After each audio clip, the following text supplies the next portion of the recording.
Esta tarde en el Instituto Alicantino de Cultura Juan Gil Albert, en una actividad que está preparada con un cariño y un mimo exquisito, porque para mí es un día, es un honor.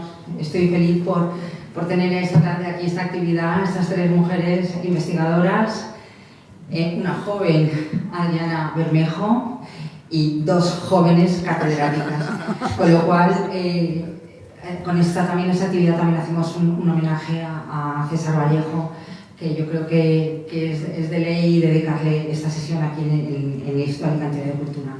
También quería contaros que también es un día muy importante porque hoy se han hecho públicos los premios de la COPE 2022 y el premio de Cultura ha sido para esa institución, con lo cual el lunes será la entrega y con lo cual es un doble día contento y feliz y nada más que quiero dejarles con Adriana, con Eva y con Carmen y a disfrutar. Muchas gracias por acompañarnos.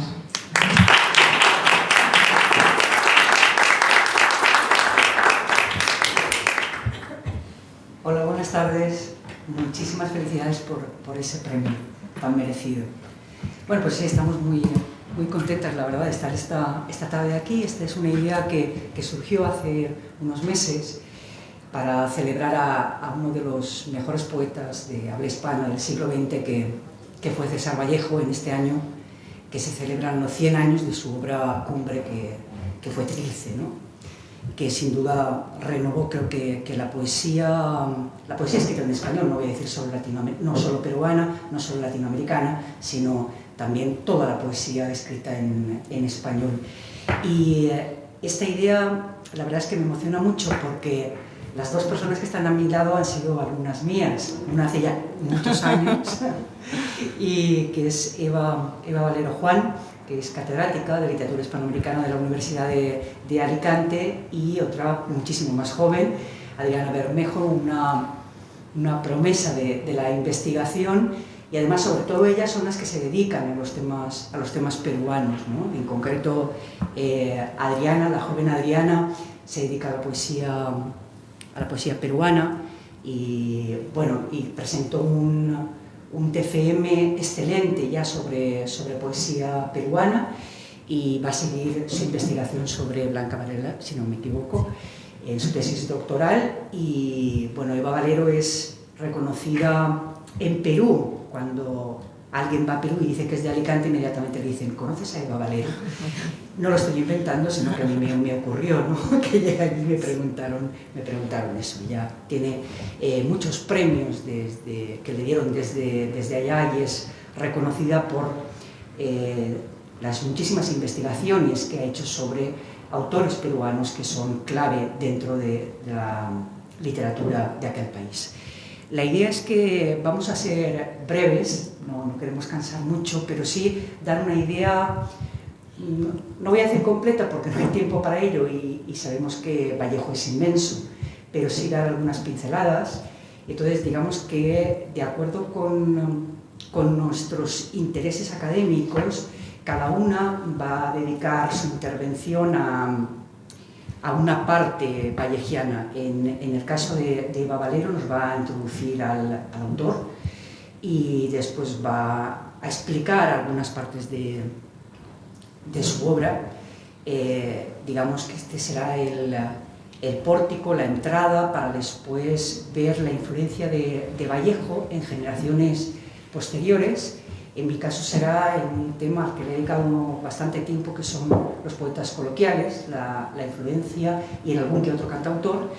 Y después terminaremos con Adriana, que nos llevará hasta la poesía peruana actual y ver la presencia o la incidencia o la huella que dejó este gran maestro del verso, que no solo escribió poesía, sino también hizo teatro, escribió novelas, por llamarlas de alguna manera, siempre desde la originalidad y siempre desde la vanguardia, sin pertenecer a ningún movimiento de vanguardia. De manera que muchas gracias de nuevo por estar aquí y empezamos ya con Eva Valero. Bueno, muy buenas tardes. Para mí es un verdadero placer la tarde de hoy estar con mi compañera, que fue mi profesora efectivamente cuando empecé la carrera, Carmen Alemany, y luego se ha convertido pues en una compañera de vida, de trabajo y de vida, una gran amiga, y estar con Adriana Bermejo, que bueno, está iniciando ahora su tesis doctoral, y para mí es un auténtico orgullo que trabaje conmigo esa tesis sobre Blanca Varela, pero en poco tiempo es ya una conocedora inmensa de la poesía peruana del siglo XX, de manera que estamos aquí las tres para hablar de ese centenario, no, para hablar de Vallejo en el centenario de Trilce, pero ver ante todo su trascendencia, como ha explicado ahora Carmen, en la posteridad, ¿no? Y bueno, quiero expresar mi más sincero agradecimiento a la directora del instituto, a Pilar Tebar, porque acogió la iniciativa con un entusiasmo que bueno, quiero reconocer y agradecer muy profundamente, porque me parece que era muy importante que César Vallejo, en este año en que se cumplen los 100 años de Trilce, fuera homenajeado en nuestra ciudad, como está siendo en tantos países, instituciones, universidades de todo el mundo.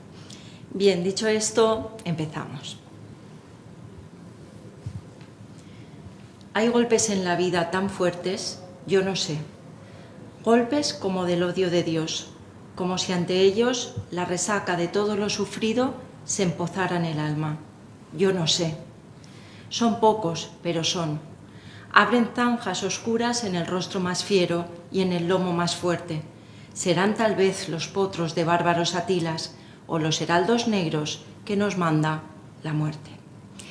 Bien, comienzo mi acercamiento a Vallejo con estos conocidísimos versos que marcan, me parece que de la forma más intensa, el inicio de su trayectoria, el comienzo de la poetización del dolor y del tema de la muerte, el arranque también de la búsqueda de la palabra para nombrar lo inefable, para intentar nombrar aquello que no se puede nombrar, ese yo no sé, como la expresión más álgida, ¿no?, de esa búsqueda, de ese combate con la palabra que él desarrolló a lo largo de toda su trayectoria para tratar de nombrar lo inefable.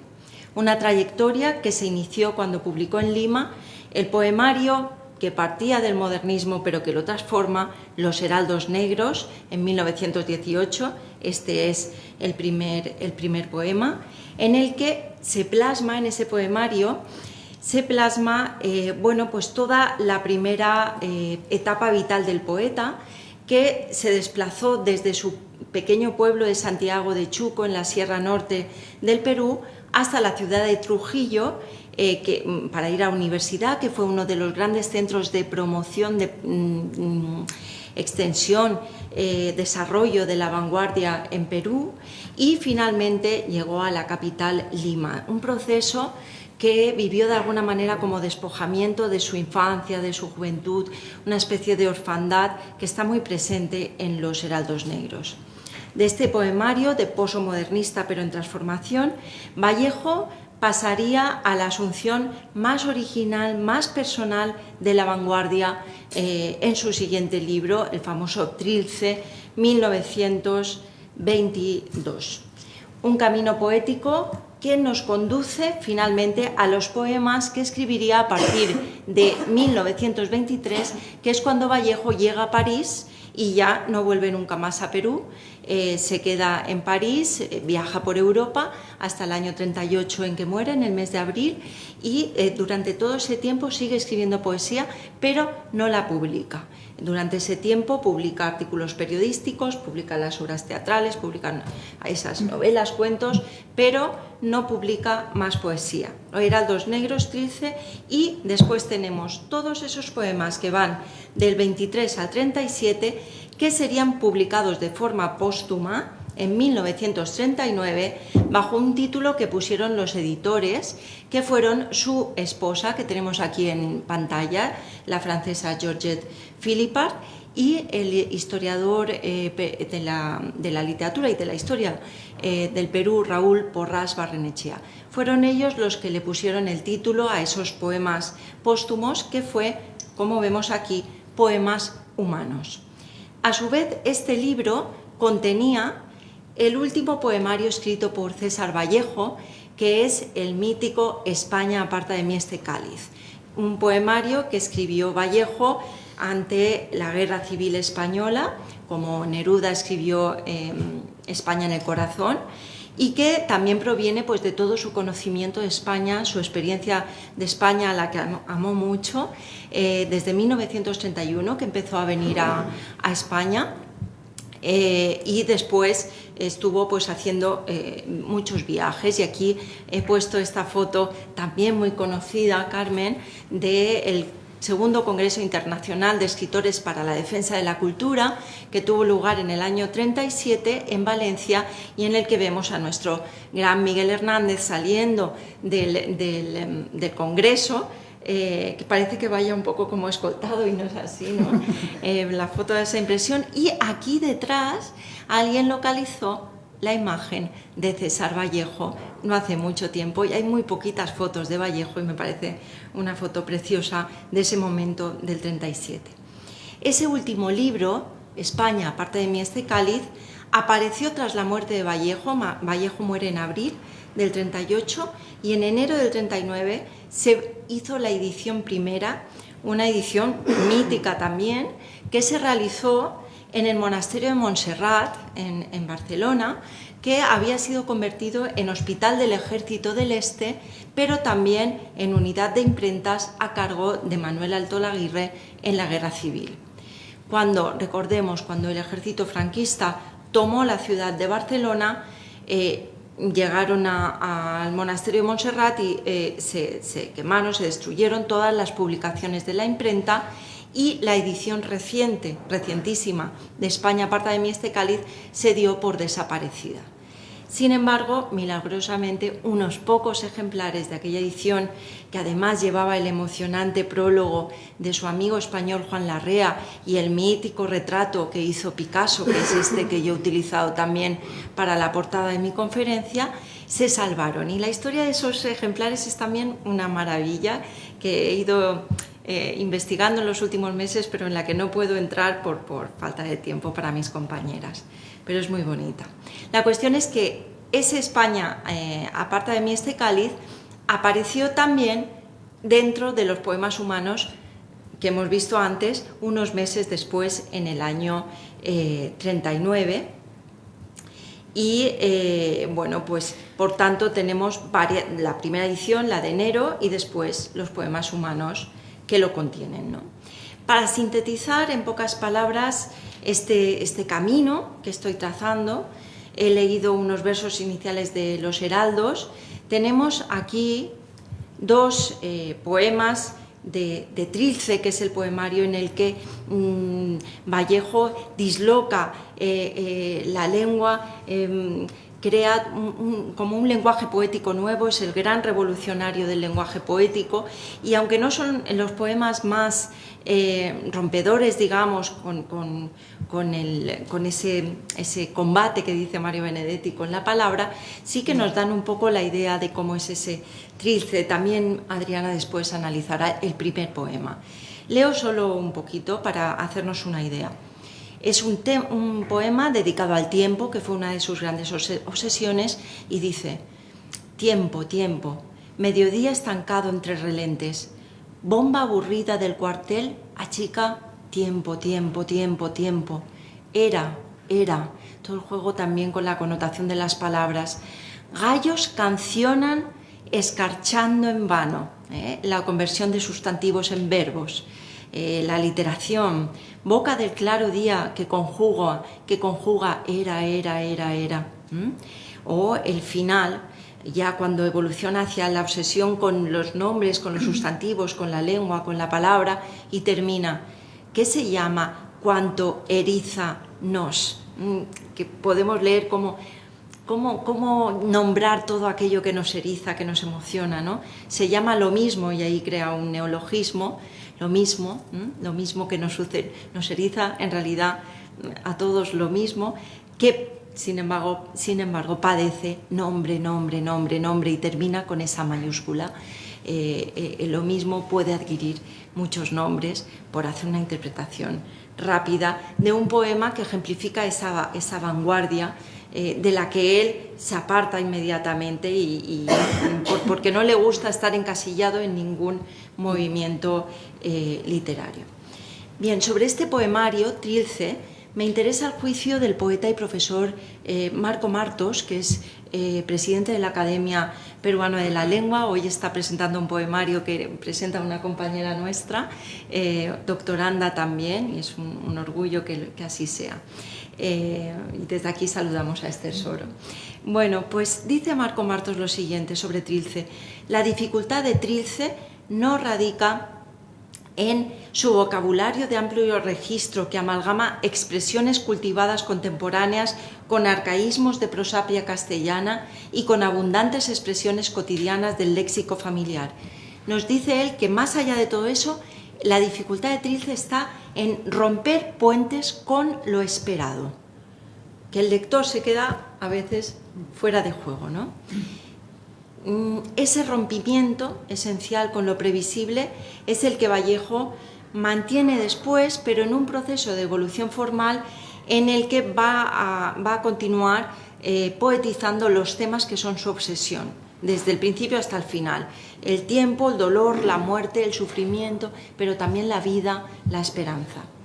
Así pues, si en Trilce Vallejo llevó a su extremo la experimentación con las posibilidades expresivas de la palabra poética, en Poemas humanos, el último, el póstumo, el combate con el lenguaje va a tener como objetivo primordial alcanzar el centro del ser humano, que es el objetivo, ¿no? Lo ha explicado muy bien el investigador César Ferreira en la edición facsimilar de Poemas humanos que hizo en 2019 en la Universidad Limeña Ricardo Palma, cuando dice: la voz poética que narra el conflicto, refiriéndose a la guerra civil, no es ya esa voz íntima y ensimismada tan típica en el poeta anterior. Ahora es una voz abierta y encendida que evoca la experiencia colectiva de la guerra. En el poema Masa, acaso el poema más citado de Vallejo, se retrata al nuevo hombre vallejiano, aquel ser capaz de vencer a la muerte gracias a la fraternidad y al amor a todos los hombres. Y leo algunos algunos versos de ese poema tan conocido de Vallejo. Masa. Al final de la batalla, y muerto el combatiente, vino hacia él un hombre y le dijo: no mueras, te amo tanto. Pero el cadáver, ay, siguió muriendo. Se le acercaron dos y repitiéronle: no nos dejes, valor, vuelve a la vida. Pero el cadáver, ay, siguió muriendo. Y me voy al final. Entonces todos los hombres de la tierra le rodearon. Les vio el cadáver triste, cambia ahí la mirada hacia quien está muriendo. Les vio a los demás el cadáver triste, emocionado, incorporóse lentamente, abrazó al primer hombre, echóse a andar. Ese sentimiento de esperanza que parte de la guerra y que está aquí expresado de esta forma tan intensa.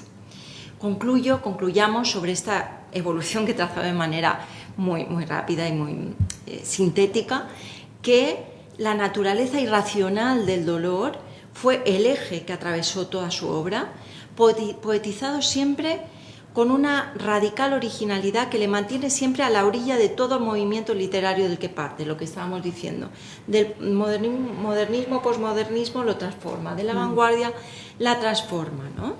Ese dolor adquirió finalmente una dimensión universal en el final de su trayectoria, ligada a una esperanza y una apuesta radical por la vida, a pesar de la omnipresencia de la muerte en toda su trayectoria. Y en este sentido me parece que este verso es una maravilla, ¿no?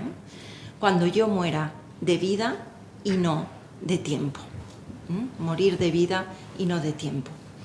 Un poema en prosa titulado Hallazgo de la vida es muy significativo para adentrarnos en esta idea. Dice: señores, hoy es la primera vez que me doy cuenta de la presencia de la vida.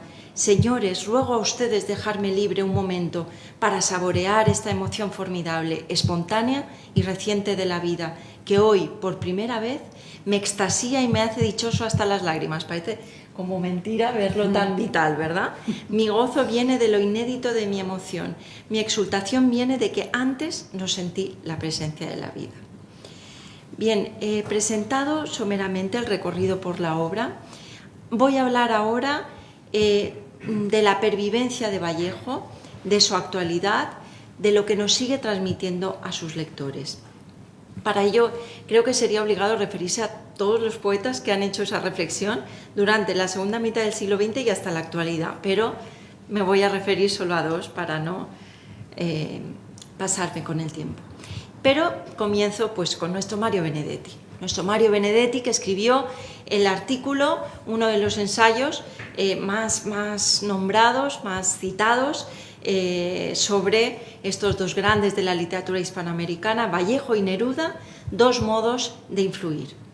La segunda parte del título, modos de influir, no se refiere únicamente al sentido de influencia sobre los escritores, de la que nos van a hablar mis compañeras, sino también la influencia sobre los lectores, entendiendo la influencia como, dice Benedetti, la marca profunda que Vallejo introduce en nuestra forma de leer, en nuestro pensamiento y finalmente en nuestra visión del mundo. Y con esa marca se refiere Benedetti a que Vallejo obliga, y cito sus palabras, a acostumbrarse a su lenguaje seco a veces, irregular, entrañable y estallante, dice Benedetti, vital hasta el sufrimiento. Es una poesía que, como decíamos antes, nos impresiona por esa sequedad a veces, ¿verdad, Carmen? Y por ese sentido estallante del lenguaje al que se refiere Benedetti. De ello hay numerosos ejemplos en poemas paradigmáticos, como por ejemplo España, aparta de mí este cáliz, que es el poema que da título al poemario, el primero. Un poema en el que Vallejo, desde el dolor sentido ante la guerra en España, exclamó aquel verso memorable que he puesto aquí. ¿Cómo vais a bajar las gradas del alfabeto hasta la letra en que nació la pena? Ese descender a lo más profundo de la lengua, desde la cual nace la pena, ¿no? Como la lengua generando, creando esa pena. En este sentido, quiero repetir con el gran poeta Eduardo Chirinos, que nos dejó muy joven hace pocos años, que Vallejo expresó mejor que nadie lo que significa proponerse hacer hablar al dolor, y en vez de hablar del dolor, se propone hacer hablar al dolor. Vida y dolor se alían en Vallejo a partir del yo, pero desde ese yo, Vallejo siempre virará hacia una dimensión universal, tal y como ocurre en el poema titulado, lo tenemos aquí, Los 9 monstruos, en el que leemos. Qué actualidad, ¿verdad? Tiene estos versos. Y desgraciadamente el dolor crece en el mundo a cada rato. Crece a 30 minutos por segundo, paso a paso. Regresando al artículo de Benedetti, se refiere el uruguayo a las vías por las que nos llega el legado vallejiano a sus destinatarios. Nos dice que Vallejo obliga a la palabra a ser, precisamente a través del sentido más medular del acto creador que implica el hecho poético, la poiesis, la creación, ¿no? La palabra, desde luego, es en el poema, en tanto que, como nos dice Benedetti, no nos aparece en los poemas como un lujo estético, no, sino como una disputada necesidad, dice Benedetti. Y porque el artista, además, el poeta, la crea como algo nuevo, capaz de contradecir el diccionario para transmitir siempre los sentidos más personales. Me interesa también lo que dice después, que la palabra fascinación se refuerza con el contrapunto de otra palabra que aparece negada. Dice que a los lectores no nos encandila. Nos fascina, pero no nos encandila. Porque cada poema, dice, es un campo de batalla. Es preciso ir más allá, buscar el fondo humano, encontrar al hombre, etc. El tan conocido poema Considerando en frío imparcialmente, es un poema maravilloso, resulta paradigmático. En él lo que hace Vallejo es utilizar el lenguaje frío, impersonal del registro judicial, con toda una serie de gerundios repetidos, considerando, explicando, comprendiendo, como una estrategia textual para la comunicación más radical sobre su sentido de lo humano. Leemos: considerando en frío imparcialmente que el hombre es triste, tose y sin embargo se complace en su pecho colorado, que lo único que hace es componerse de días, que es lóbrego mamífero y se peina, las cosas más elementales, ¿no? Considerando lo más elemental, es como si fuera un funcionario en una mesa. Y dice, termina el poema diciendo, utilizando el último gerundio, comprendiendo que él sabe que le quiero, que le odio con afecto y me es en suma indiferente, toda esa contradicción con respecto al ser humano, considerando sus documentos generales y mirando con lentes aquel certificado que prueba que nació muy pequeñito. Qué momento tan impresionante del poema, ¿no? Todos nacimos muy pequeñitos. Le hace una seña, viene y le doy un abrazo emocionado. ¿Qué más da? Emocionado, emocionado. Como vemos, efectivamente, Vallejo penetra pero no encandila. Por ello, leer a Vallejo hoy implica asistir a esa emoción desgarrada, a ese amor a la humanidad. Por último, y regresando al estallido señalado por Benedetti, y que también escuché decir a Raúl Zurita, el poeta chileno, dice que Vallejo hace estallar el lenguaje. El poeta se ha constituido, dice Benedetti, en motor y estímulo de los nombres más auténticamente creadores de la actual poesía hispanoamericana. Y aquí ya nos vamos de la pervivencia en los lectores a la pervivencia en los escritores, de la que hablarán Carmen y Adriana. Es en esa autenticidad en la que Benedetti cifra la diferencia con Neruda en los modos de influir. Dice Benedetti que si el chileno produce imitadores, el peruano crea poetas auténticos, en el sentido de poetas que no imitan a Vallejo, sino poetas que encuentran una voz propia, inconfundible, libre. Concluye Benedetti afirmando que Vallejo luchó a brazo partido con la palabra, pero extrajo de sí mismo una actitud de incanjeable calidad humana y dice, está milagrosamente afirmado en nuestro presente, y eso lo dice en 1967. Luego otro poeta peruano, Jorge Eduardo Eyelson, en el 92, cuando se cumplía el centenario del nacimiento de Vallejo, escribió este otro artículo, Actualidad de César Vallejo, en el que abunda también en ese sentido universal que es el que lo proyecta hacia el futuro y plantea, me salto algunas cuestiones, plantea algo que me parece importante. Dice aquí en el segundo párrafo, una palabra, la suya, que nos llega desde su milenario pasado, atraviesa la lengua española, la desbarata y la renueva y continúa dilatándose hasta ocupar el espacio planetario de nuestra época, unidos como estamos hoy, no por la solidaridad cantada en sus poemas, sino más prosaicamente por las más media imperantes. Por último, quiero concluir sobre la perdurabilidad de Vallejo, centrándome, me salto esta parte, bueno, aquí tenemos a Marco Martos, que lo he mencionado antes, el poeta Marco Martos, que bueno, también en lo que insiste cuando habla de la perdurabilidad de Vallejo es sobre todo en la autenticidad, en el hecho de que no es un poeta de escritorio, que es un poeta que escribe a todo aquello que ha vivido de la manera más intensa, ¿no? Dice Vallejo, y luego añade que Vallejo es el poeta del dolor, pero también de la esperanza y de la solidaridad, y que todo ello en su conjunto hace que Vallejo nos llegue de manera tan directa y tan profunda a los lectores de hoy. Y por último, decía antes que quiero concluir, ahora sí, sobre la perdurabilidad de Vallejo, centrándome solo, para terminar, en España aparta de mí este cáliz. Creo que la clave de la perdurabilidad de ese poemario se encuentra en el modo con el que trata la guerra civil, porque hablando un día con Carmen comentábamos, claro, ese poemario es literatura de urgencia, ¿no? Y yo desde que me dijo eso Carmen me quedé pensando, ¿y por qué perdura, ¿no? ¿Por qué perdura? ¿Por qué es tan importante este poemario en la proyección futura de Vallejo, y creo que es, como decía, por el modo en que trata la guerra civil, porque los poemas de España, aparte de mí este cáliz, parten del hecho histórico, pero lo rebasan, es decir, van mucho más allá de la literatura de urgencia y universalizan de un modo diferente lo que ya tenía un sesgo universal, como todos sabemos, que fue la guerra civil.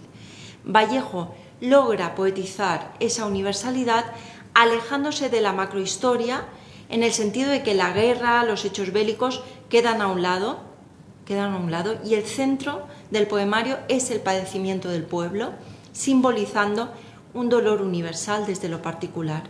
Personas reales y anónimas que rescata con sus nombres y apellidos, como el poema maravilloso dedicado a Pedro Rojas, que concluye con un verso definitivo sobre esa universalidad que estoy planteando, cuando dice: su cadáver estaba lleno de mundo. Toda la construcción del poemario apela finalmente a la esperanza en el hombre.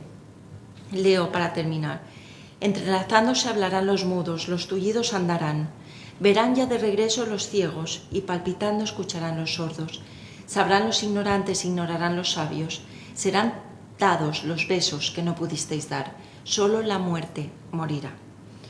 Ese sentido de universalidad de Vallejo reposa además en la poetización que él siempre hace de lo mínimo humano. En los poemas de Vallejo encontramos la cuchara, el zapato, el pantalón, el que se peina, un hombre con un pan bajo el brazo, que es un poema famoso de Vallejo, y creo que esa poetización le ha hecho también traspasar la centuria y revitalizarse constantemente.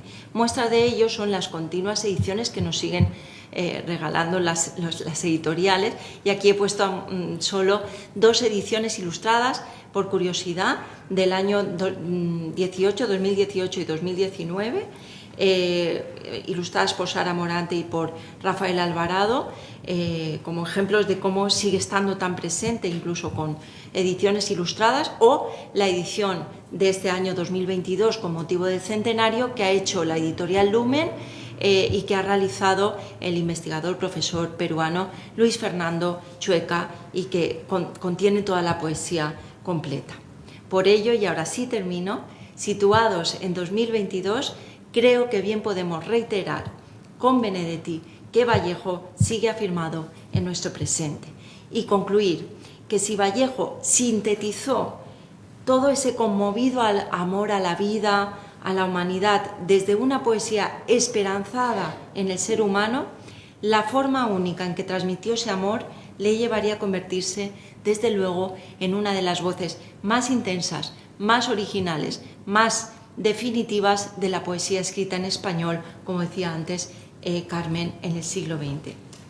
Por eso, leer a Vallejo hoy sigue significando una puerta de acceso irrepetible, y le cito, al sentimiento oceánico de todo, a veces cojeando de dicha, que es un momento precioso de su poesía, las más veces sintiendo en sus versos el dolor que, desgraciadamente, sigue creciendo en el mundo a cada rato, que crece a 30 minutos por segundo, paso a paso. Y doy paso con ello a mis compañeros.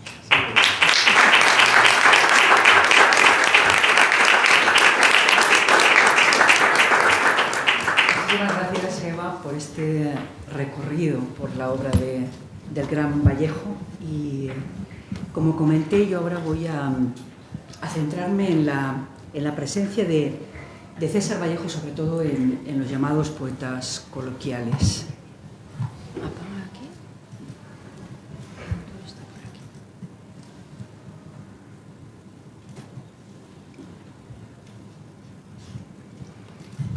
Bueno,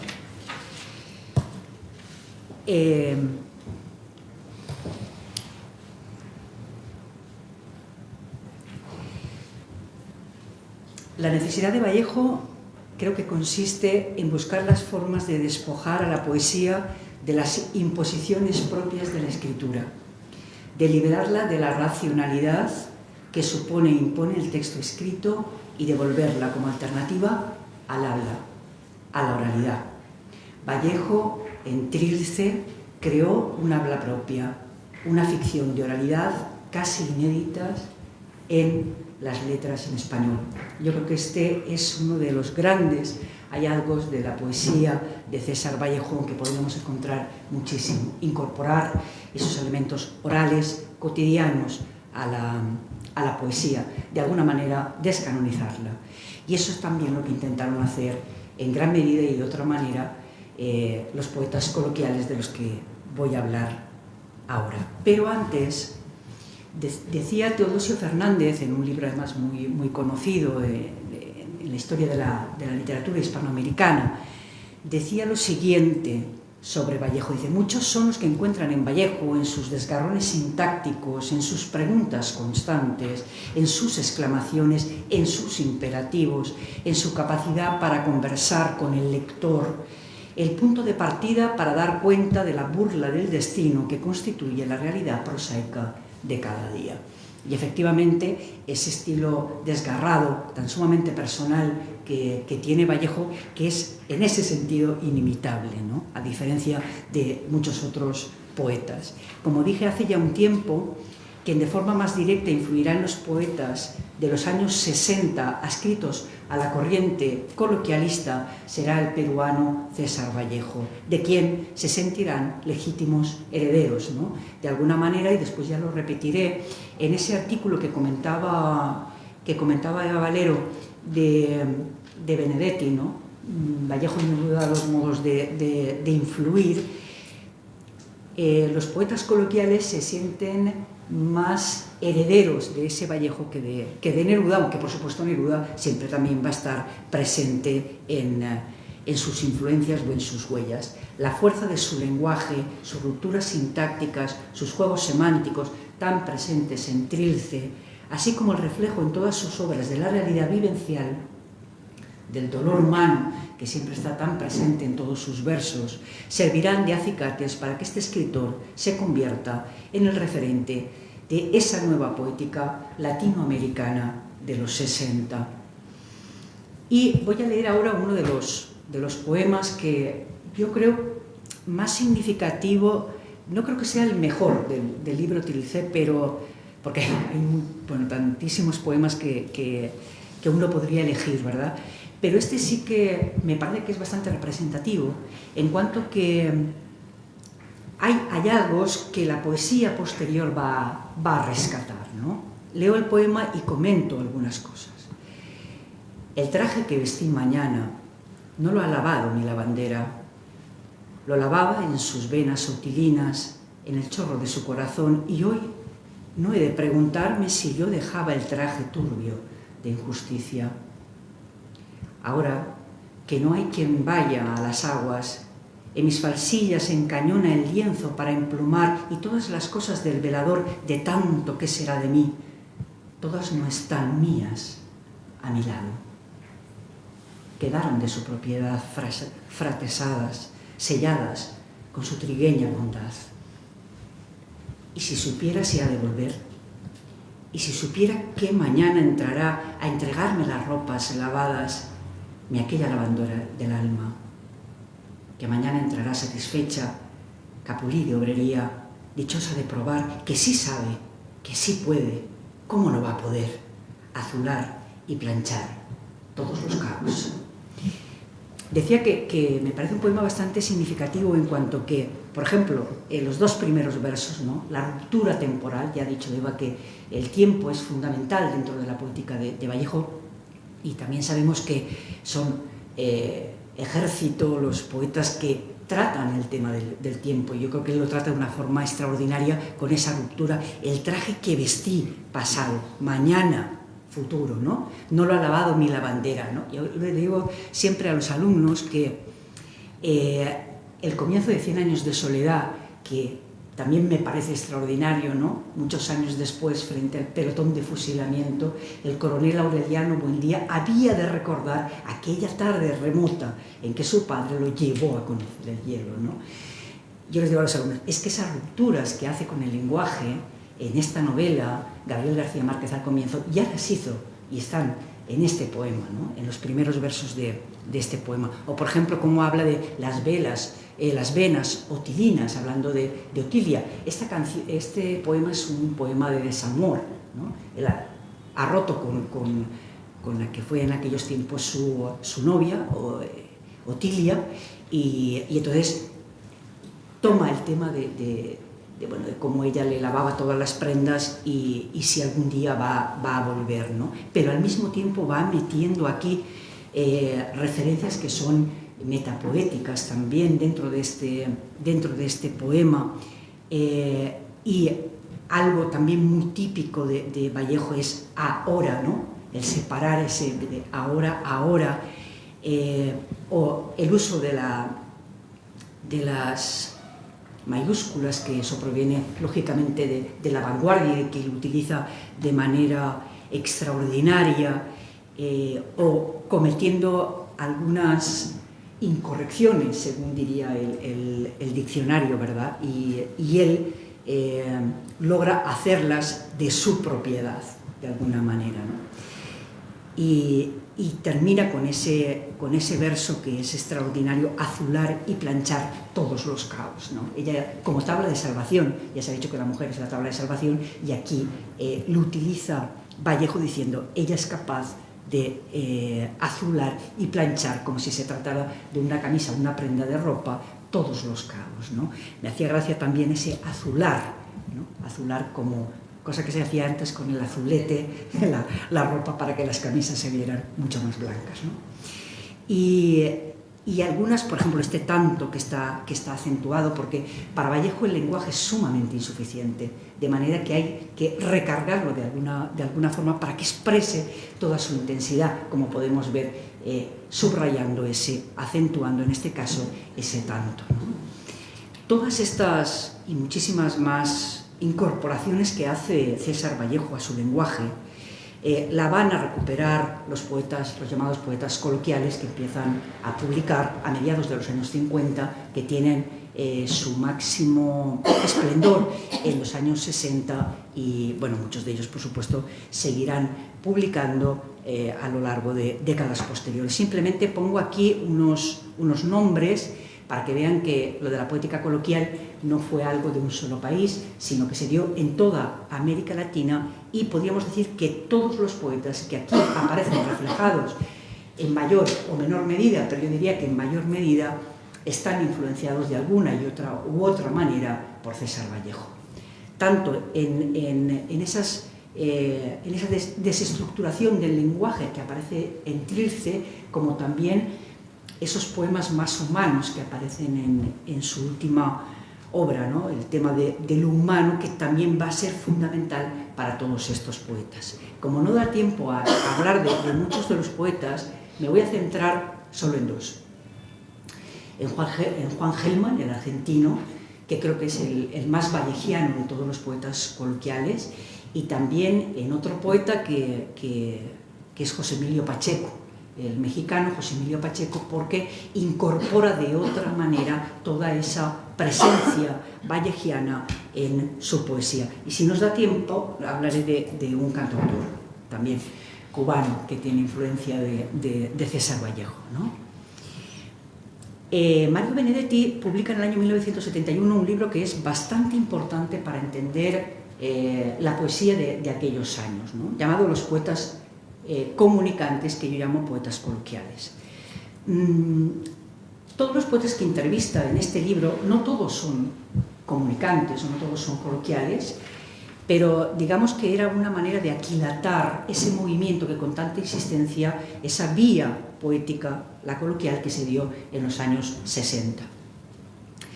Y una de las preguntas que hacía Benedetti a prácticamente casi todos los poetas era si para ellos era más importante Vallejo que Neruda, o viceversa, a raíz del artículo que él publica antes de publicar este libro.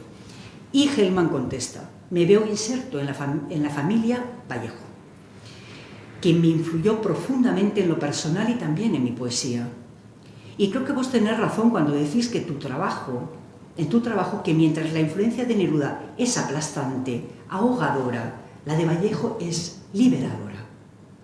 Siento que por lo menos a mí me pasó eso con Vallejo.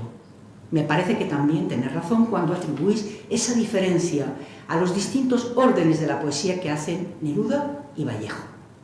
La poesía de Vallejo parece menos rica que la de Neruda, pero es sin duda mucho más honda, más humana, más ceñida. La de Neruda es una poesía muy sensual, pero en muchos trechos muy liviana.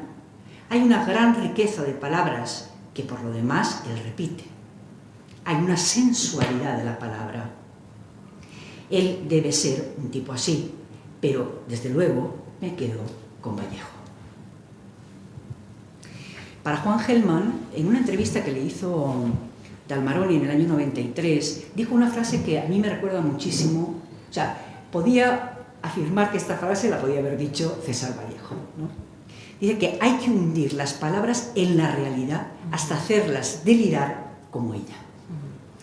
El argentino tomará de Trilce, de esta obra, la más experimental de César Vallejo, los incisos, la suspensión del sentido, las repeticiones que tanta riqueza le dan a la poesía de Vallejo, sobre todo en Trilce, lo agramatical, ese juego temporal que decíamos antes, el traje que vestí mañana, lo fragmentario que hay en toda su poesía, que precisamente a partir de esos momentos, y hoy en día podemos decir que una de las características principales de la poesía occidental es precisamente esa fragmentariedad que ya nos ofrece Vallejo de forma extraordinaria en su Trilce. Vallejo está fundamentalmente en un libro que publica Juan Gelman en el año 62, titulado Botán, y Cólera de Buey en 1964, aunque la sombra de Vallejo es alargada y aparecerá, aunque no de manera tan directa, en toda su poética posterior. En definitiva, en Gelman está la voluntad de crear una lengua balbuciente, como la de Vallejo en Trilce. Porque si leemos muchos de los poemas de Trilce, nos damos cuenta de como él pensaba que el lenguaje no podía expresarlo todo. Es como el lenguaje de ese bebé, ¿no? que balbucea, y entonces esa inexpresividad todavía, cómo la incorpora en sus versos. Voy a leer un poema de Juan Gelman que se titula Final, que aparece en Botán, y que creo que todos aquellos lectores de Vallejo podrán ver toda esa esencia del poeta peruano que aparece en estos versos del argentino. Ha muerto un hombre y están juntando su sangre en cucharitas. Querido Juan, has muerto finalmente. De nada te valieron tus pedazos mojados en ternura. ¿Cómo ha sido posible que te fueras por un agujerito y nadie haya ponido el dedo para que te quedaras? Se habrá comido toda la rabia del mundo por antes de morir y después se quedaba triste, triste apoyado en sus huesos. Ya te abajaron, hermanito, la tierra está temblando de ti. Vigilemos a ver dónde brotan sus manos empujadas por su rabia inmortal. Hay muchos juegos aquí que él establece con César Vallejo, por ejemplo, el tema de las cucharitas que siempre aparece constantemente en su obra, lo de la muerte, la ternura, el ponido ese que aparece también por ahí, ¿no? El triste, trilce, ¿no? La tierra está temblando de ti, que eso nos recordaría un poco a España, aparte de mi cálido o algún que otro poema de poemas humanos. Hay otro poeta que es José Emilio Pacheco, el mexicano, que José Emilio Pacheco le dedicó varios poemas a César Vallejo. Saco a colación a este autor para diferenciarlo también de cómo la presencia de César Vallejo en Gelman es bastante diferente a la que actúa en José Emilio Pacheco. José Emilio Pacheco sabemos que él era un ensayista también, un profesor, y digamos que introduce a Vallejo en sus poemas de manera mucho más culturalista. Hay un poema que se llama Birds in the Night, Vallejo y Cernuda se encuentran en Lima. De sobremesa, a solas, leo a Vallejo, que ambos pertenecen a un libro que a mí me parece fundamental, que es Irás y no volverás, que precisamente están incluidos en la quinta sección, que aparece encabezada por el conocido verso vallejiano, considerado en frío imparcialmente, ¿no? Que es el primero de la primera composición de poemas humanos, y también ya un poema posterior titulado César Vallejo, que forma parte de La ciudad de la memoria. Decía Selena Millares que lo que hermana ambos poetas, a Vallejo y a Pacheco, es la obsesión por la miseria, la materia ósea, la fatalidad. La admiración de Pacheco por Vallejo se plasma no tanto a través de la emulación de su lenguaje, como veíamos en el caso de Hellman, o de sus hallazgos poéticos, sino por llevar a la esencia vallejiana que se fusiona con la ironía, figura retórica tan presente en el mexicano.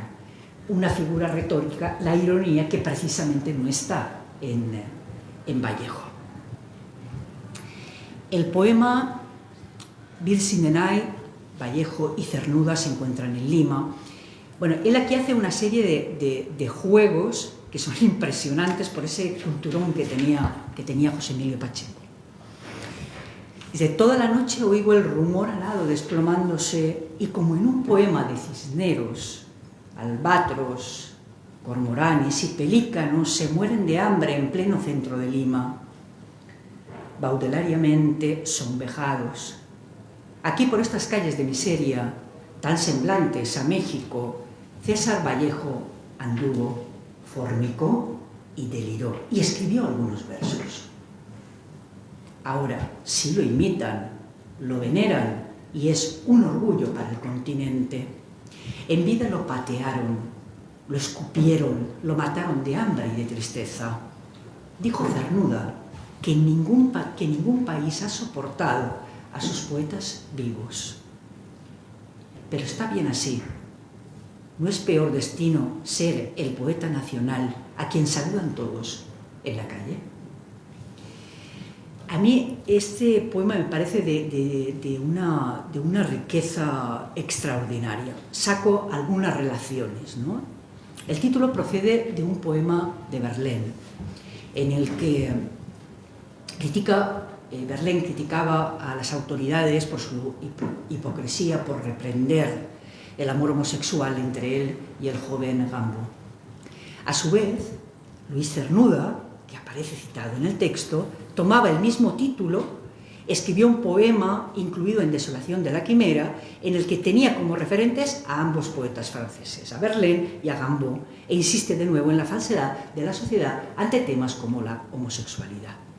Pacheco, que actúa como sujeto poético desde Lima, establece comparaciones con México, como también lo va a hacer en ese último poema que le dedicó a Vallejo. Y recuerda cómo por aquellas calles de la capital peruana César Vallejo anduvo y allí escribió versos. En ese encuentro imaginario, que lógicamente solo actúa en la mente de Pacheco, Cernuda irrumpe en el poema. A pesar de las miserias, las desdichas y el escaso reconocimiento literario que tuvo que sufrir el autor de Trilce a lo largo de su vida, surge la ironía pachequiana y termina el poema con cargada ironía, como suele ser habitual en no pocos de los poemas del mexicano.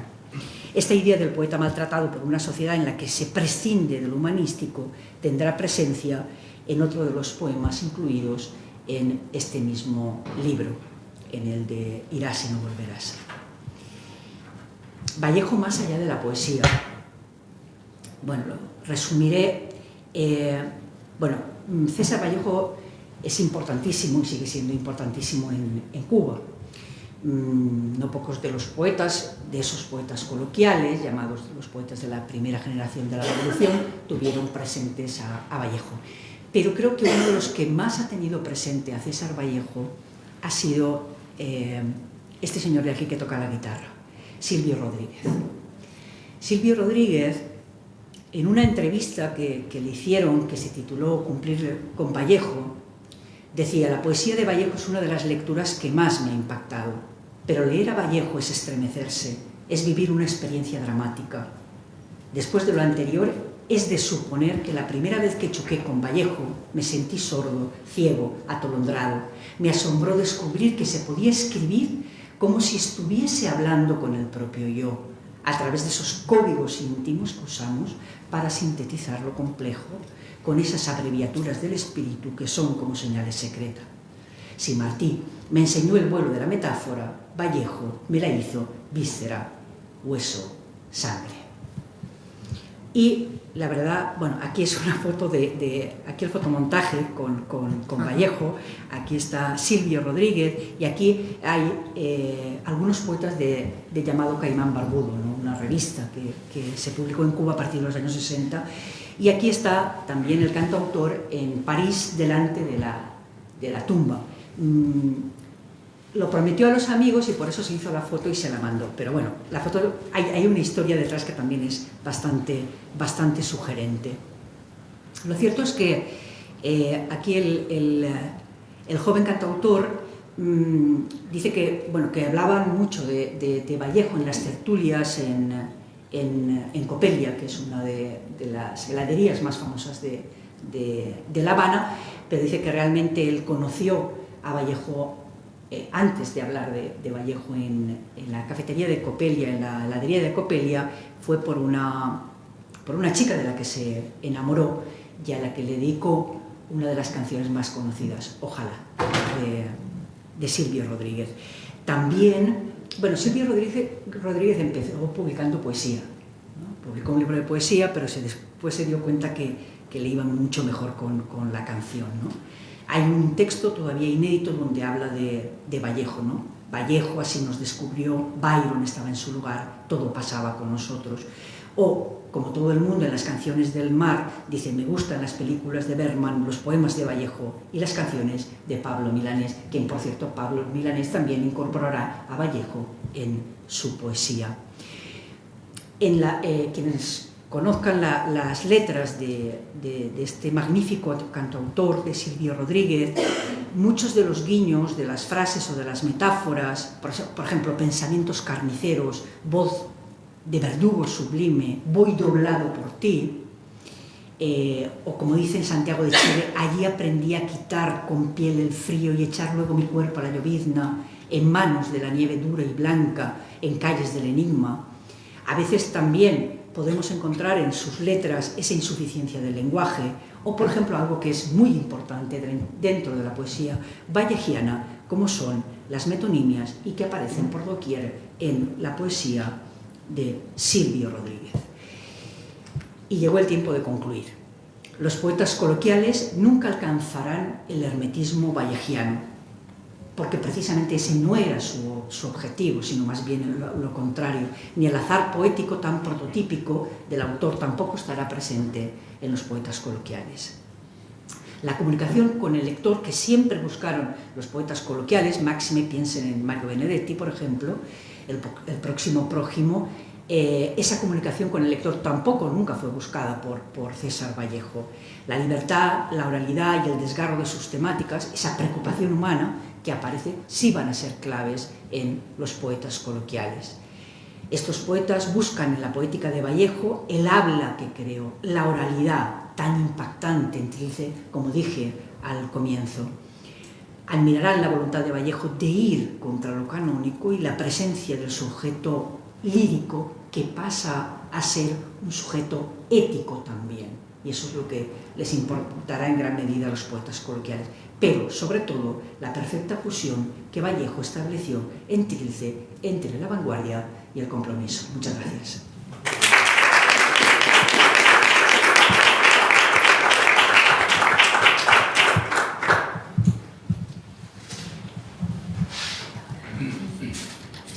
Sí, hay que abrirla.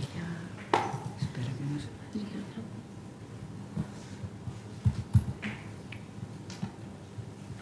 Es que... ¿Cuál es la tuya? Aquí está. Ponemos modo de presentación. Vale. Todo tuyo. Muchas gracias. Bueno, para mí es todo un regalo poder estar aquí en el Instituto de Cultura Juan Gil Albert y estar también pudiendo escuchar a dos profesoras maravillosas que se han convertido en maestras para mí desde este lado de la mesa y poder compartir también pues, esta andadura que yo comienzo ahora del mundo de la investigación. Quería agradecer al Instituto de Cultura y sobre todo en especial a su directora Pilar Tebar por la invitación y por la oportunidad. Yo he decidido titular a mi intervención Poetizar el cuerpo y sus desechos, una de las tantísimas herencias de César Vallejo en la poesía peruana. Me ha gustado mucho cuando Carmen Alemán ha referido a la idea de Vallejo de descanonizar la poesía, porque precisamente es lo que voy a tratar yo también de explicar, que cómo el influjo vallejiano llega... ¿Me la acerco un poquito más? Perfecto. Se filtra a través de esa descanonización de lo poético. Cuando Trilce se publicó en 1992, uno de los primeros críticos que habló del libro, que fue Luis Alberto Sánchez, escribió: ¿por qué ha escrito Trilce Vallejo? Este desconcierto no debe sorprendernos, porque Trilce inauguró un lenguaje que hasta el momento había estado desconocido, en el que la palabra poética se retuerce para forzar nuevos significados y crear asociaciones insólitas. Hoy, 100 años después de su aparición en Lima, sabemos que Trilce constituye uno de los libros nucleares de la literatura universal, porque fue fundamental para la evolución del lenguaje poético del siglo XX. Así lo testigua también el gran Mario Benedetti en este famoso artículo que es ineludible mencionar, Vallejo y Neruda, dos modos de influir, publicado en 1967, en el que escribe: Vallejo se ha constituido en motor y estímulo de los nombres más auténticamente creadores de la actual poesía hispanoamericana. Esta última consideración del autor uruguayo será la idea que guíe mi intervención. ¿Cómo ha influido Trilce en los principales poetas peruanos del siglo XX? De la segunda mitad del siglo XX en concreto. Bueno, en la poesía de Vallejo hay un tema que él trata de forma pionera y que tiempo después diferentes poetas desarrollarán de una manera más profunda. Es el tema del cuerpo y sus desechos, esto es, la menstruación, la defecación, la orina, la eyaculación. Son cuestiones que de primeras quizás pueden sorprender, pero sin embargo me gustaría empezar recordando también las palabras de la poeta e investigadora Violeta Barrientos Silva en un trabajo sobre la presencia del cuerpo en la poesía peruana del siglo XX. Y escribe Barrientos: el nuevo lugar que ocupa el cuerpo en el pensamiento occidental también puede reforzar su potencial político como metáfora subversiva. Se ven afectados los valores culturales y las costumbres. Este potencial político es bien aprovechado por algunos escritores que lo dirigen contra el sistema de vida burgués. Notamos en esta etapa la aparición de nuevos sujetos provenientes de las clases trabajadoras o mujeres que hablan con voz agresiva para afirmarse como identidades existentes. Este fenómeno tiene sus propias peculiaridades dadas por su contexto social, el del Perú. A propósito de la reflexión sobre el cuerpo, también es fundamental la figura de Julia Kristeva, filósofa francesa de raigambre psicoanalítica, que publicó en 1980 su famoso ensayo Poderes de la perversión. En él, Kristeva desarrolla una reflexión extraordinariamente relevante sobre el papel del cuerpo desde la filosofía y desde la literatura, analizando la obra de autores occidentales que son esenciales como Dostoyevsky o Céline. Kristeva parte del concepto clave de abyección, que ella describe como el proceso que experimenta el cuerpo cuando reacciona a elementos de la realidad que perturban su integridad. El asco, la náusea, son las reacciones principales del cuerpo ante agentes externos nocivos. Pero también hay otras, entre ellas la expulsión de los desechos del cuerpo, como son los excrementos. En palabras de Kristeva, y cito: estos desechos caen para que yo viva. Por todo ello, no debe sorprendernos que ya en Vallejo aparezca el tema de los residuos del cuerpo. En Trilce, que es el poemario del que partimos, Vallejo aborda de manera pionera el tema de la defecación. Después de él vinieron otros poetas peruanos como Jorge Eduardo Eyelson, perteneciente a la generación del medio siglo, que es uno de los grandes poetas y artistas plásticos peruanos del siglo XX, y le siguen otros poetas como Carmen Olle y Enrique Verástegui, pertenecientes al movimiento cultural Hora Cero, que quiso renovar la poesía durante la década de los 70. En el primer poema de Trilce, Vallejo relata la experiencia de la defecación en la cárcel de Trujillo, una cárcel en la que el propio poeta estuvo recluido durante 4 meses. Antes de analizarlo en detalle, me gustaría leerlo entero. Dice Trilce: ¿quién hace tanta bulla y ni deja testar las islas que van quedando? Un poco más de consideración en cuanto será tarde, temprano, y se aquilatará mejor el guano, la simple calabrina tesórea que brinda sin querer, en el insular corazón, salobre alcatraz, a cada hialoide agrupada.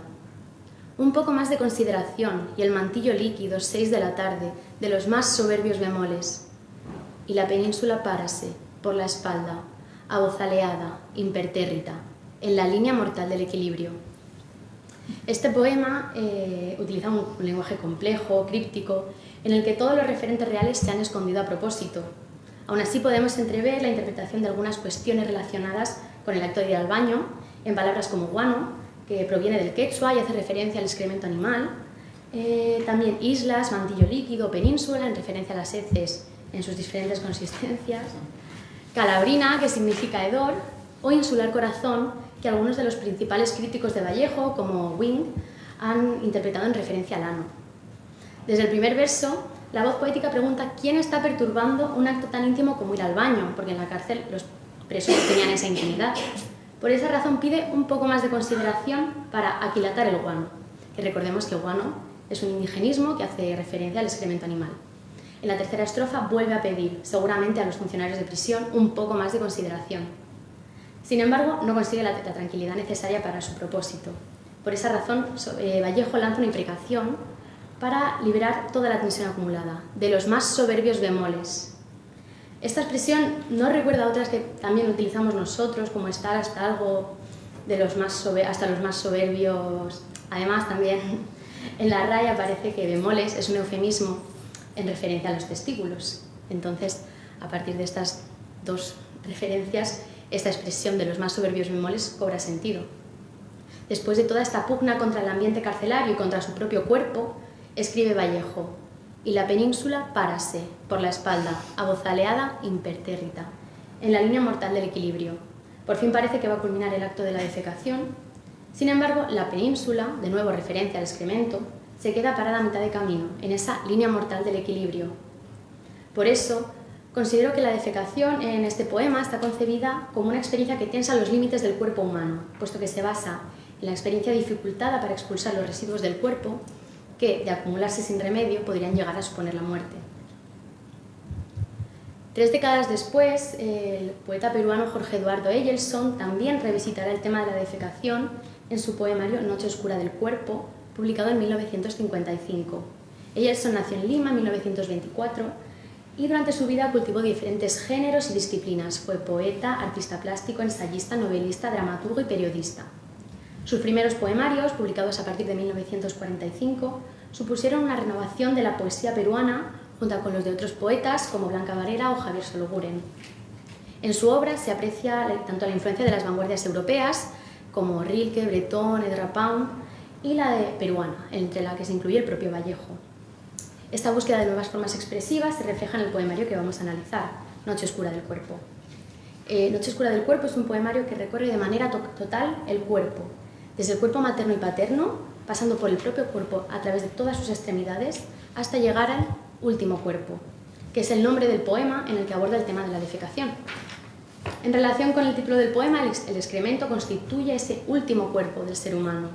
Leemos: cuando el momento llega, y llega cada día el momento de sentarse humildemente a defecar, y una parte inútil de nosotros vuelve a tierra, todo parece más sencillo y más cercano, y hasta la misma luz de la luna, es un anillo de oro que atraviesa el comedor y la cocina. Las estrellas se reúnen en el vientre, ya no duelen, sino brillan simplemente. Los intestinos vuelven al abismo azul, en donde yacen los caballos y el tambor de nuestra infancia.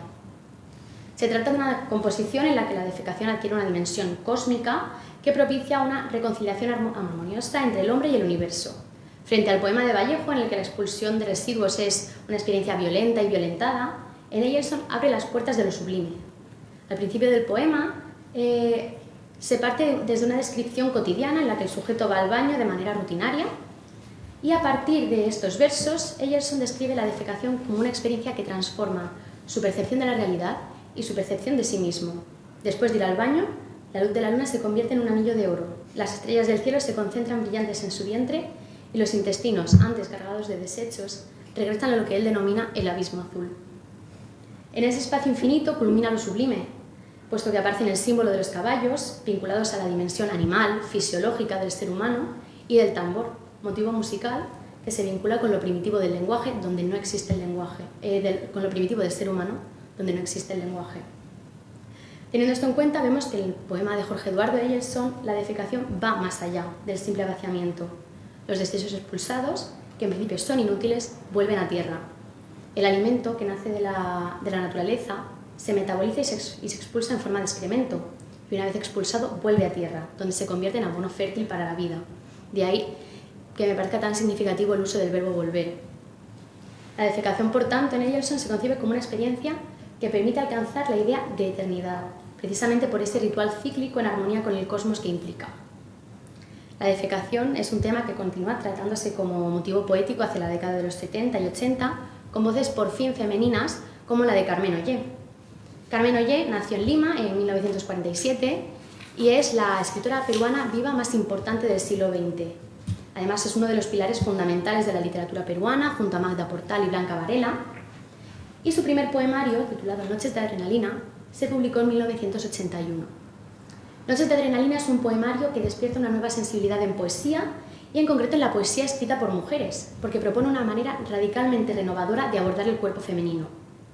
Para ello me parece absolutamente iluminador esta cita de Ricardo González Vigil, que dice: ninguna poeta peruana, quizá tampoco hispanoamericana, se ha retratado con tanta desnudez, impúdica o autocrítica como Ollé, conforme al ideal expresivo, con ecos del psicoanálisis y Bataille, de autodevelamiento, catarsis, búsqueda del tiempo perdido y afirmación de su condición de mujer liberada.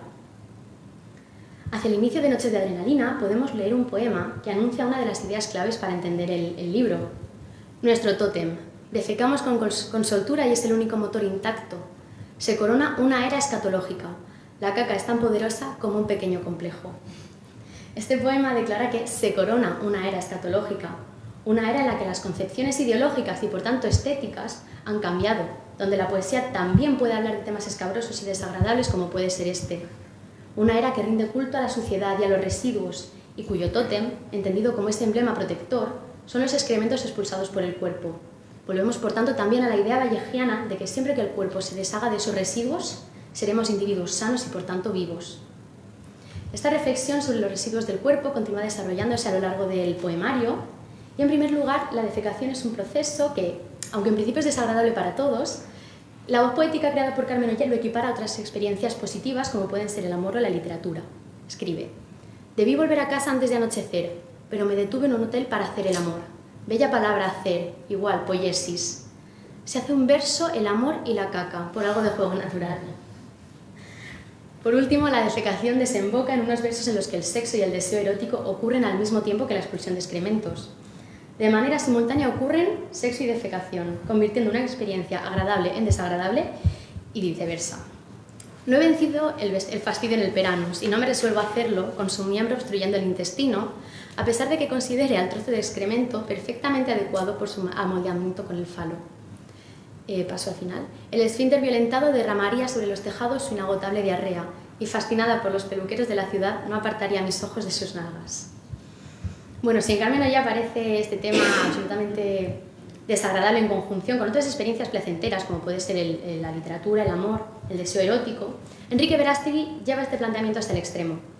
Enrique Verástegui nació en Lima en 1950 y falleció hace apenas 4 años, en 2018.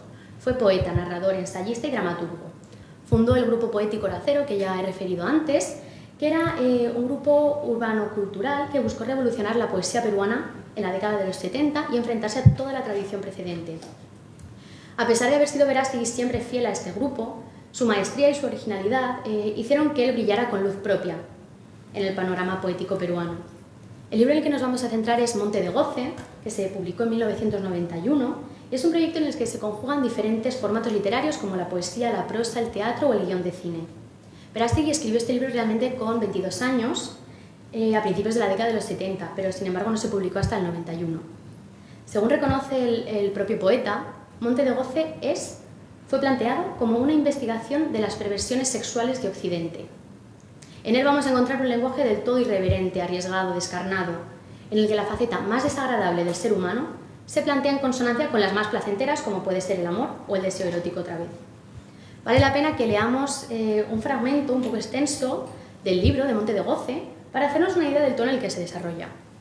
Dice: es la película de un beso estirado como una lengua que otra lengua engulle, que otra lengua se engulle, las pelusas de un calor desprendido, en la gramática dulce de tus nalgas, que cagan, pujando en cuclillas sobre la sábana impura, el amargo furor de morder tus espaldas, y atrás del verde espejo de luz, un cuerpo saltaba hacia el tuyo para degollarte, para castrarte, para arrancarte los senos y arrojarlos en el fogón de la noche. Otro fragmento que ilustra también muy bien esta idea, encontramos un poquito más adelante, y dice, es un poema, o sea, el lenguaje es absolutamente irreverente. Dice, delicia de tu vulva como una podrida amapola que el amo al acecho. Es el dragón saboreando tu sangre menstrual, tu cuerpo. Lo tengo bajo el luminoso dominio del vuelo de mis labios, planeando sobre la blanca luna de tus nalgas. Poderosa te orinas y me fascinas. En mis manos te cagas embarrando de una suave fragancia mi cuerpo. Vemos cómo la experiencia sexual despierta en la poesía de Verástegui un instinto animal, irracional, incontrolable. En este contexto aparecen los excrementos, junto con otros fluidos y desechos del cuerpo, como puede ser en este caso la sangre menstrual. Por esa razón también, el goce que encuentra la voz poética, construida por Enrique Verástegui en los excrementos, se entiende como un despojamiento de la faceta social e histórica del ser humano y un regreso a una dimensión primitiva. Una vez hemos hecho un breve repaso con unas escalas a lo largo de todo el siglo XX en la poesía peruana, volvemos al principio. Hemos empezado esta intervención desde Trilce de César Vallejo, que es un poemario que se publicó en 1922. A partir de Vallejo hemos pasado por Jorge Eduardo Eyelson, cuyo poemario fue publicado en el 55. Luego hemos leído algunos poemas de Noches de Adrenalina de Carmen Ollae, que apareció en 1981. Y por último hemos llegado hasta Enrique Verástegui, que publicó su Monte de Goce en el 91. Esto es, hemos atravesado prácticamente 70 años de poesía desde Vallejo hasta Verástegui. 70 años en los que el tema de los residuos del cuerpo, y en concreto de la defecación, ha evolucionado y se ha desarrollado sin perder su vigencia como materia poética. Esto nos conduce a una consideración fundamental sobre la poesía peruana contemporánea. La sensibilidad poética ha cambiado, y en César Vallejo, como hemos visto, encontramos gran parte de ese germen. Trilce de Vallejo deposita una semilla fundamental en el panorama estético para la evolución posterior de la poesía. Así, llegamos hasta la década de los 90 y comprobamos que, efectivamente, los temas que son susceptibles de formar parte de la literatura han cambiado. El cuerpo, antes materia tabú para la religión judeocristiana, se convierte en materia de exploración que permite generar una nueva forma de conocimiento sobre la identidad del ser humano. Así pues, se explora todo lo relacionado con el cuerpo, desde lo puro y lo bello hasta lo más desagradable, buscando nuevas formas y temas que permitan indagar en la condición humana. Esta transformación de los temas poéticos resulta fundamental para comprender cómo evolucionó la poesía peruana durante todo el siglo XX. No solo se ha restringido al panorama poético peruano, sino que ha ocurrido a nivel occidental. Todo ello ha derivado, a partir de la segunda mitad del siglo XX, en la creación de nuevas categorías estéticas para dar explicación a estas nuevas temáticas y formas lingüísticas, como la estética de la abyección o la estética del asco o el asco estético. Son formulaciones que desde la filosofía se han ido planteando a partir de la mitad del siglo XX, la segunda mitad. En el caso del Perú, estos cambios ocurren de manera gradual desde Vallejo, que introduce el tema con un lenguaje críptico, hasta Verástegui, donde ya encontramos todo un lenguaje irreverente.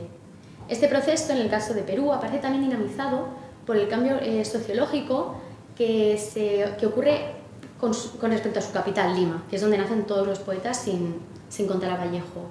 Lima, que siempre se había concebido como una ciudad opulenta por su historia, pasa a ser entendida en la década de los 60 como una ciudad sucia, desagradable, horrible. Este cambio sociológico implica también un cambio en cómo se refleja la realidad desde la literatura. El lenguaje del asco y de los excrementos que hemos visto es un posicionamiento estético y por tanto también ideológico por parte de los poetas con respecto a la tradición literaria. La sensibilidad estética se ha transformado y los poetas ya no quieren restringirse a los temas típicamente literarios, absolutamente ajenos a la realidad. Ahora la poesía también apela a lo desagradable para crear nuevas emociones en el lector, para agitarlo, para violentarlo, para hacerle pensar en su entorno y en sí mismo de formas renovadas y, por supuesto, para hacerle reflexionar sobre qué es la poesía. Muchas gracias.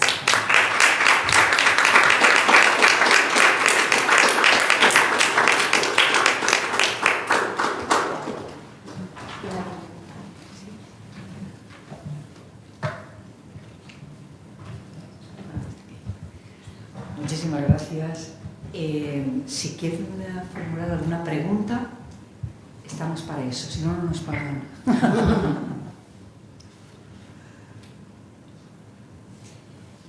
mí me ha parecido muy bonito, además he venido precisamente por quién era el personaje, porque cuando yo era joven decían que escribía muy mal. En realidad no escribía muy mal, escribía como algunos de los grandes, los cuales leía en mi casa.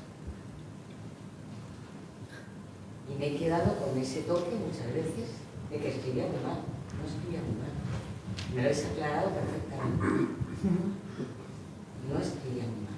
Escribía como otras personas que yo cuando era joven leía en mi casa. Y ortodoxamente, las personas que te rodean a lo largo de la historia de tu vida siempre intentan corregir lo que haces.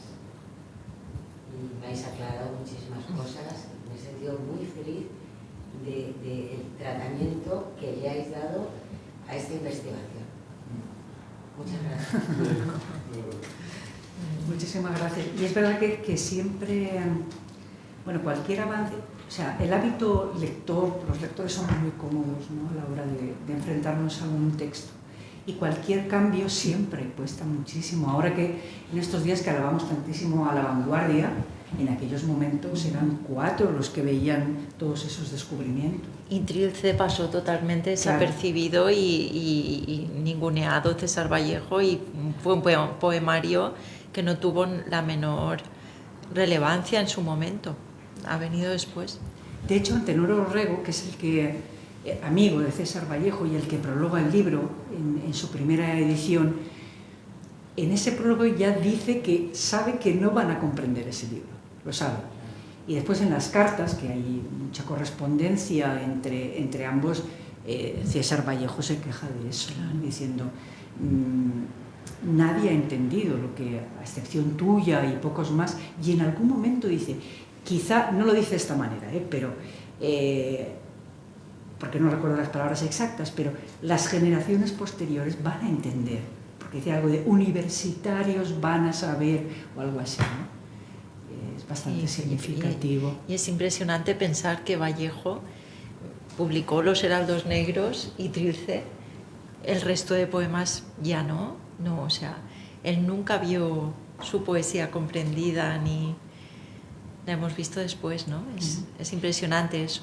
Yo estudié en la Escuela de Cine de Cuba y allí la verdad es que hay gente que lo adora. Sí, claro. Totalmente. Yo he estado en reuniones así con gente, además, sinceramente, creemos que hay países que están muy atrasados a nosotros y nos equivocamos muchísimo. Por supuesto. Nos equivocamos muchísimo. Por supuesto. Porque esta investigación que se ha hecho a lo largo de la historia, hay personas que la sienten en su piel. Sí. Porque han comprendido esa manera coloquial de expresarse. En el 31 se reedita Trilce en Madrid. Sí. Con un pórtico de Gerardo Diego. Sí. Allí ya se está aceptando. Sí. Pero no ha sido tan tardío. Ya, pero no tuvo nunca tanta relevancia como ha venido después, ¿no? Quiero decir. Lo más importante desde mi punto de vista de la obra de Vallejo es que es como un todo orgánico, porque no hay ruptura entre un poemario y otro. Es decir, los poemas del hogar de Heraldos Negros están en todos los poemas esos que Trilce no es tan hermético, es una minoría de poemas herméticos. Y están ahí en ese coloquialismo que tiene.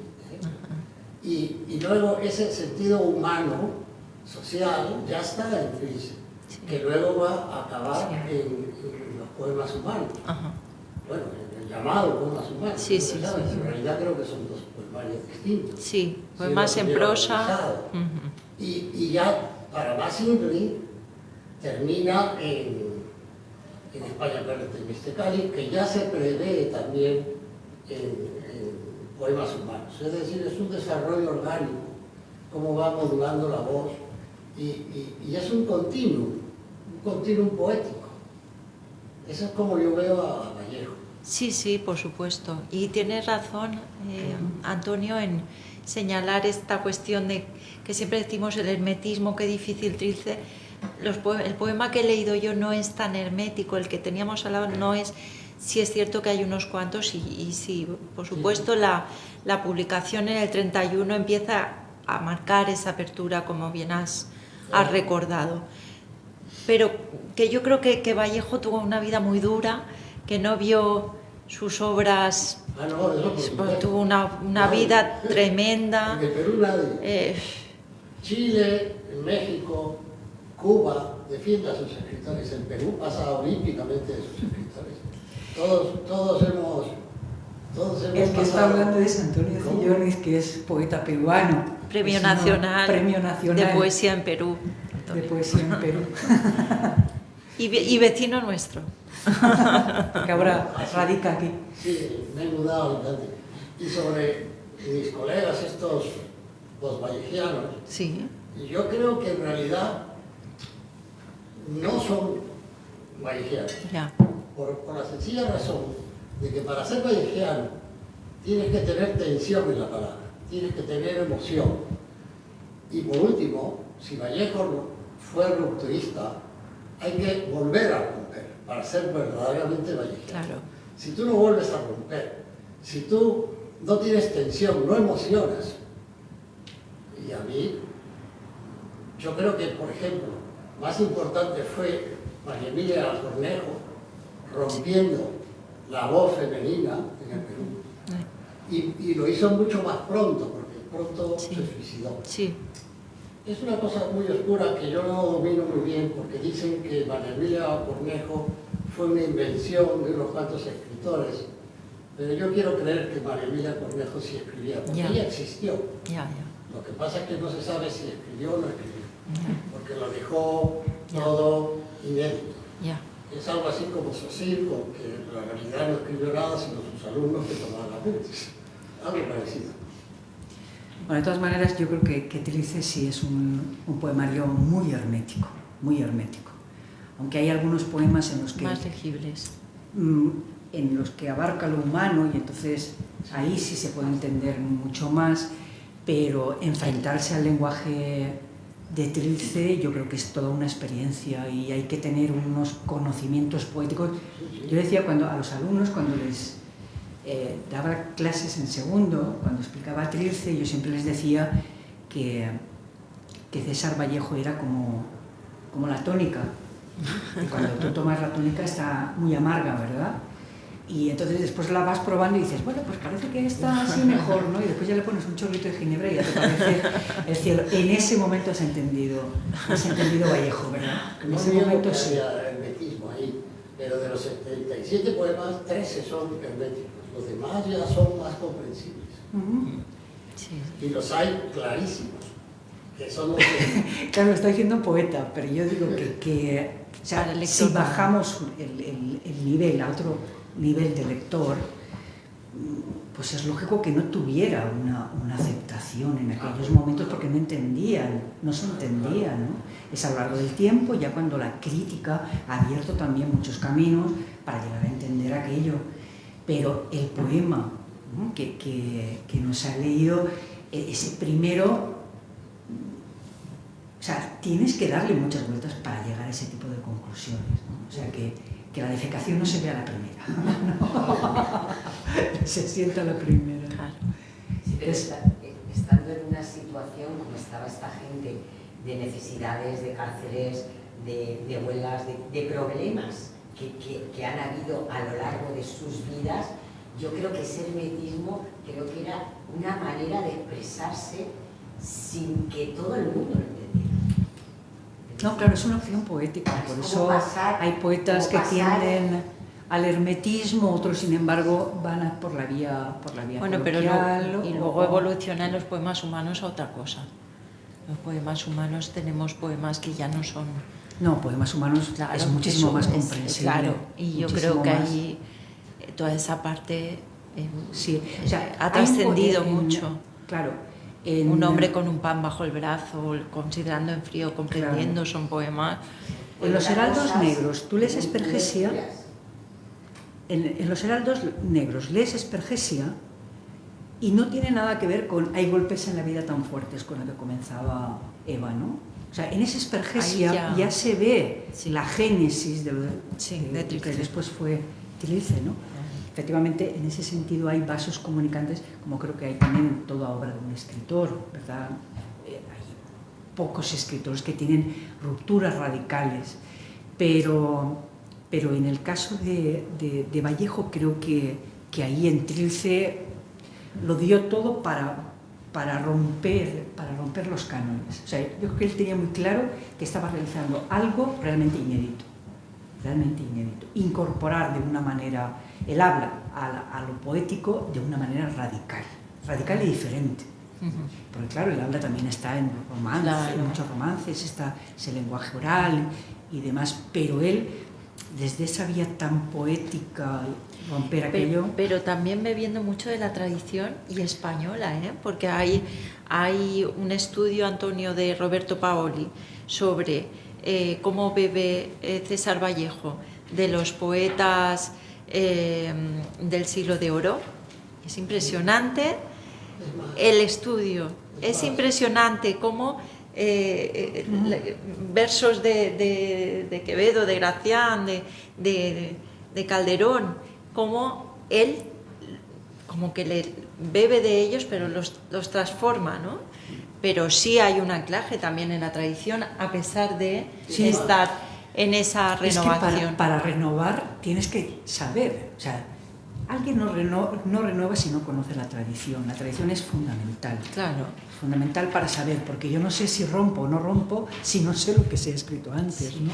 Cuando alguien dice, sobre todo gente joven, y perdón, que escriben poesía, dice, no, es que yo estoy haciendo algo totalmente nuevo, pero ¿a quién has leído? Porque es que a lo mejor lo que estás diciendo, el Mediterráneo ya se descubrió. Entonces, si estás haciendo algo nuevo, ¿por qué dices que eso es nuevo? Entonces, todos estos leían un conocimiento vastísimo de la tradición poética. Claro, para después saber a partir de eso es digerirlo, hacer la digestión y después sacar lo suyo, ¿no? Es muy complicado, porque Trilce, Vallejo ya conocía, porque está en la cárcel, antes ya conocía el expresionismo alemán, porque Vallejo no estaba desconectado del mundo, no estaba muy al día. Pero yo me he atrevido en Crítica y Poética, que es una recopilación de ensayos míos, en un ensayo, un artículo que es sobre las fuentes de César Vallejo, yo he visto que el Vallejo de España, aparte de Mr. Cáliz, está en el Lorca del llanto y del poeta de Nueva York y de Tierra y Luna, con sus diferencias, porque no es un plagio, pero Lorca es anterior, porque Lorca está publicando en el año 29, es esto, poeta de Nueva York, y en los años 30 ya tiene el llanto y todo eso, y Vallejo es muy posterior, el España parte de Mr. Cáliz. Y yo creo que Vallejo estaba muy al día y había leído a Lorca, seguro, claro. A Lorca, porque se conocieron, Lorca y Vallejo se conocieron. Y Lorca, antes de publicar, todo el mundo leía sus romances, se los sabía de memoria, romanceros gitanos, por ejemplo. Entonces, Lorca difundía mucho su poesía. Y Vallejo estuvo muchas veces en España, desde París. Sí. Incluso vivió al lado de Lorca, en la avenida Alcalá en la calle Alcalá de Madrid. Y se conocían personalmente. Entonces, coincidencia, confluencia, influencia, eso nunca se sabe. Bueno, no sé si hay alguna pregunta más. ¿No? Yo quería, aparte de felicitar a Diana, que bueno, me ha encantado escucharte. Sé, porque a Carmen la conozco hace muchos años y la quiero un montón, sé de la complicidad que tiene con Eva y hoy has empastado perfectamente con ellas, así que ha sido un placer escucharos y a pensar en la próxima. Muchas gracias. Muy bien. Muchísimas gracias, Pilar. Adriana es una de sus primeras conferencias. Sí. De hecho, es la primera presencial, porque con toda la pandemia, al final, todo lo que he hablado ha sido a través de una pantalla. A través de una pantalla. Así que... Entonces, para ella era un día muy, muy bonito. Aquí. Y para mí ha sido un placer también, he estado súper a gusto y lo he disfrutado un montón. Muy bien. Muy bien. Nada, Muchas gracias. muchísimas gracias.